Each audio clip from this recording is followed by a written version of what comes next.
Hello friends, अक्सर लोग कहते हैं कि होम्योपैथिक दवा खाने के बाद में बीमारी बढ़ जाती है और बीमारी तेज़ आती है। कुछ लोग इसी डर से होम्योपैथिक दवा नहीं लेते हैं कि ये खाने के बाद बीमारी बढ़ जाती है। आज मैं इसी पर चर्चा करूंगा कि एग्रवेशन या फिर बीमारी क्यों बढ़ जाती है होम्योपैथिक दवा खाने के बाद में, और अगर बीमारी बढ़ जाए तो क्या करें, डॉक्टर क्या करें, कैसे मैनेज करें, और बीमारी जो बढ़ती है उससे क्या समझें। तो दोस्तों, वीडियो पर बने रहिए, आखिर तक वीडियो को देखिए। और मेरा नाम डॉक्टर अमान है। तो चलिए शुरू करते हैं। एग्रवेशन, बीमारी को बढ़ जाने को हम लोग एग्रवेशन कहते हैं। मतलब कि बीमारी का बढ़ जाना वो एग्रवेशन है। एग्रवेशन कब होता है, क्यों होता है, कैसे होता है? तो होम्योपैथिक दवा देने के बाद में एग्रवेशन होता है, बीमारी बढ़ती है। वो तीन तरह के एग्रवेशन हो सकता है। एग्रवेशन तीन तरह का होता है। एक है मेडिसिनल एग्रवेशन, दूसरा है होम्योपैथिक एग्रवेशन, तीसरा है डिजीज एग्रवेशन। होम्योपैथिक दवा देने के बाद में अगर बीमारी बढ़ जाए, सिम्टम बढ़ जाए, अगर मेडिसिन का सिम्टम आने लग रहा है, अगर दवा देने के बाद में जो दवा दिया है उसका ही सिम्टम जब आने लगे तो समझिए कि ये मेडिसिनल एग्रवेशन है। तो क्या समझे? इसका मतलब है कि आपने जो मेडिसिन दी है, आपने जो मेडिसिन सेलेक्ट किया है वो गलत दवा है, वो सूटेबल मेडिसिन नहीं है। इसलिए जो मेडिसिन बॉडी में जा कर के अपना ही सिम्टम प्रोड्यूस कर रही है। अगर ऐसा है तो देन एंड देयर जितना जल्द हो सके मेडिसिन को एंटीडोट करें। और जो पेशेंट दवा ले रहा है उनको भी अगर बीमारी बढ़ती है, एग्रवेशन होता है, तो डॉक्टर से ज़रूर कंसल्ट करें। दवा छोड़े नहीं, बल्कि डॉक्टर से मिले, दवा को बंद करके जाके डॉक्टर से बताएं कि ऐसे ऐसे हमको तकलीफ़ हो रही है। दूसरी जो है वो है होम्योपैथिक एग्रवेशन। होम्योपैथिक एग्रवेशन में कुछ बीमारियां जो है होम्योपैथिक दवा लेने के बाद में बढ़ती है। जैसे खास करके स्किन डिजीज़ को अगर ऑइंटमेंट लगा करके दूसरे पैथिक में से अगर ऑइंटमेंट लगा के मलहम लगा के आपको बीमारी को सप्रेस करके रखे हुए हैं, तो दवा देने के बाद में वो डिजीज़, वो सिम्टम जो बाहर आता है तो बढ़ा हुआ सिम्टम बढ़ा हुआ मिलता है। तो दो तीन बीमारियां हैं जिसमें कि बीमारी थोड़ी बढ़ती है, जैसे कि स्किन डिजीज़ हो गया, रिमेटिज्म हो गया, गठिया हुआ, उसमें दवा देंगे तो बीमारी बढ़ेगी। या कुछ और बीमारियां हैं जो कि सप्रेस हुई है, सप्रेस होने के बाद में हुई है, जैसे कि मैं अस्थमा का केस है, वो सप्रेस होके पहले रिंगवर्म हुआ था, रिंगवर्म सप्रेस होने के बाद में अस्थमा हुआ, तो अगर दवा अस्थमा देंगे तो रिंगवर्म फिर से निकलेगा।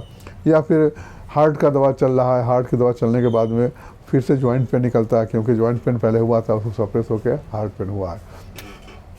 अब रह गई बात कि क्या इस एग्रवेशन को कम किया जा सकता है। उसके पहले अब बता दूं आपको कि कैसे समझेंगे कि होम्योपैथिक एग्रवेशन है। पेशेंट भी, जो लोग पेशेंट सुन रहे हैं, वीडियो देख रहे हैं, वो भी सुने कि कैसे समझेंगे कि ये होम्योपैथिक एग्रवेशन है।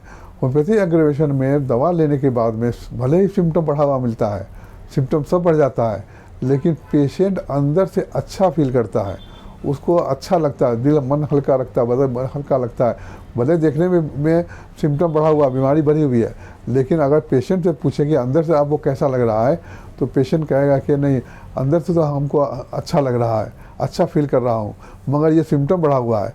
तो समझिए कि ये होम्योपैथिक एग्रवेशन है, ये गुड साइन है, ट्रीटमेंट हो रहा है, क्योर हो रहा है, समझिए कि बीमारी सही हो रही है। अब रह गई बात कि एग्रवेशन को कैसे कम करें, ये एग्रवेशन क्यों ज़्यादा होता है।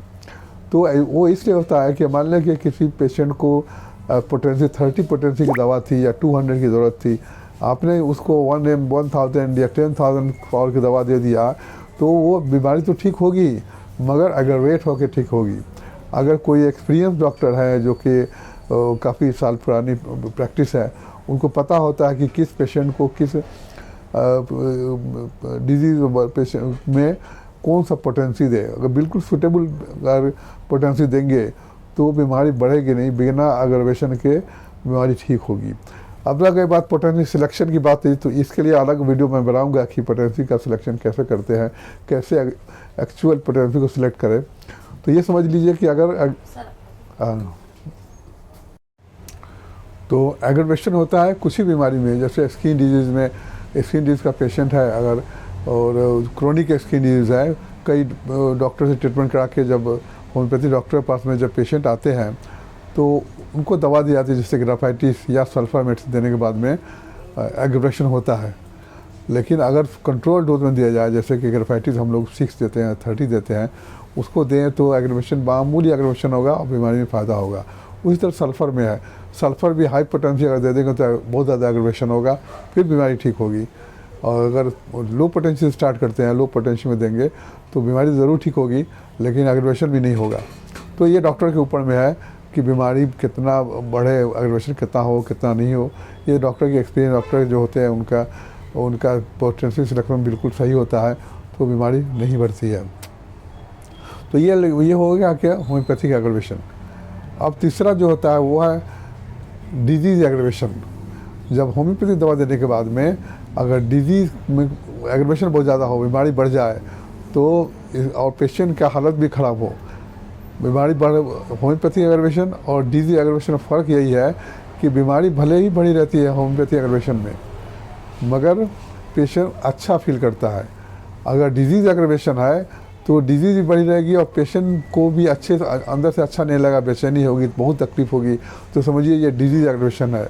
ये ऐसा क्यों होता है कि जब बीमारी जो पुरानी हो जाती है, कुछ इनक्यूरेबल डिजीज़ हैं, जैसे हमारे लंग्स के अंदर में लंग सॉलिड हो गया है, या फिर कहीं पर एब्सेस है, या किसी पार्ट में ग्रॉस एनाटॉमिकल चेंजेस हो गया है जिसको रिवर्ट करना मुश्किल है, अगर वहाँ में हाई पावर दवा दे देंगे तो बीमारी में का एग्रेवेशन होता है, पेशेंट को भी वो तकलीफ़ होती है।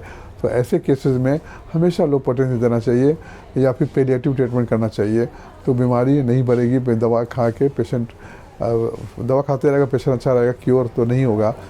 तो डिजीज़ एग्रेवेशन में ये है कि, और होम्योपैथिक एग्रेवेशन में फ़र्क यही है कि होम्योपैथिक एग्रेवेशन में भले ही बीमारी बढ़ी हो लेकिन पेशेंट अंदर से अच्छा फील करता है, और डिजीज़ एग्रेवेशन में क्या है, डिजीज़ बढ़ी रहेगी, पेशेंट भी अच्छा से फील नहीं करेगा। तो ये था एक होम्योपैथी एग्रेवेशन, डिजीज़ एग्रेवेशन और मेडिसिन एग्रेवेशन। एक और सवाल है जो पेशेंट हमेशा पूछते हैं कि दवा खा के रिएक्शन तो नहीं होगा, होम्योपैथी दवा का रिएक्शन होगा क्या? तो पहले बता दो कि एग्रेवेशन और रिएक्शन में फ़र्क है। एग्रेवेशन वो होता है जो बीमारी है वही बढ़ जाना, उसको बोलते हैं एग्रेवेशन। रिएक्शन क्या है कि जो बीमारी से पेशेंट सफ़र कर रहा है, दवा देने के बाद में उस बीमारी के अलावा कोई और बीमारी बढ़ जाए। जैसे मान लें कि किसी ने पेट की दवा खाई और उसको स्किन डिजीज़ बढ़ गया, अर्टिकेरिया हो गया, मतलब कि एलर्जी हो गया, या फिर किसी और बीमारी के लिए दवा खा रहे हैं और कुछ और बीमारी निकल गई, तो रिएक्शन हो, उसको कहते हैं रिएक्शन। होम्योपैथिक में एग्रेवेशन होता है, रिएक्शन नहीं होता है। रिएक्शन होता है एलोपैथिक दवा में या दूसरी दवाओं में रिएक्शन होता है। रिएक्शन का मतलब ये होता है कि जो बीमारी आपके पास है जब बढ़े तो वो बीमारी को छोड़ के कुछ और बीमारी हो जाए, जैसे स्किन इरप्शन हो गया या ये लूज मोशन हो गया या कुछ हो, आपकी बीमारी कुछ और है और नई बीमारी निकल जाए दवा खाने के बाद में, तो उसको बोलते हैं रिएक्शन। होम्योपैथी में रिएक्शन नहीं होता है, एग्रेवेशन होता है। एग्रेवेशन कौन सा होता है? जो पहले मैंने 3 एग्रेवेशन बताया वो एग्रेवेशन हो सकता है। तो ये एग्रेवेशन कराना नहीं कराना ये तो डॉक्टर के हाथ में है। एक्सपीरियंस डॉक्टर होते हैं जो उनकी दवा से एग्रेवेशन नहीं होता है। तो दोस्तों उम्मीद है कि ये वीडियो आपको पसंद आया होगा। अगर पसंद आया है तो आप शेयर कीजिए। जो लोग मुझे फेसबुक पर देख रहे हैं मुझे फॉलो कीजिए, और जो लोग यूट्यूब पर देख रहे हैं मेरे चैनल को सब्सक्राइब कीजिए, लाइक कीजिए, शेयर कीजिए। वीडियो को लास्ट तक देखने के लिए बहुत बहुत शुक्रिया। Thank you.